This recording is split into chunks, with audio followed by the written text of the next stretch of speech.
رسول اللہ پر بیعت کرنا۔ عبادہ بن صامت رضی اللہ عنہ فرماتے ہیں کہ رسول اللہ صلی اللہ علیہ وآلہ وسلم نے اس وقت جب آپ صلی اللہ علیہ وسلم کے گرد صحابہ کی ایک بڑی جماعت بیٹھی ہوئی تھی، فرمایا کہ مجھ سے بیعت کرو اس بات پر کہ اللہ کے ساتھ کسی کو شریک نہ کرو گے، چوری نہ کرو گے، زنا نہ کرو گے،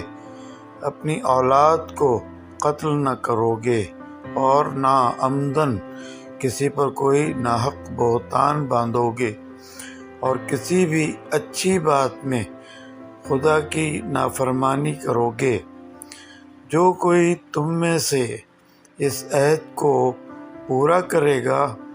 تو اس کا ثواب اللہ کے ذمے ہے، اور جو کوئی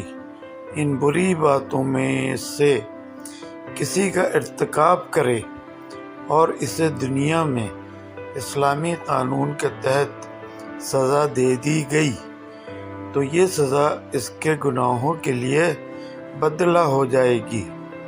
اور جو کوئی ان میں سے کسی بات میں مبتلا ہو گیا اور اللہ نے اس کے گناہ کو چھپا لیا تو پھر اس کا معاملہ اللہ کے حوالے ہے، اگر چاہے معاف کرے اور اگر چاہے سزا دے۔ عبادہ کہتے ہیں پھر ہم نے ان سب باتوں پر آپ صلی اللہ علیہ وسلم سے بیعت کر لی۔ صحیح البخاری حدیث 18۔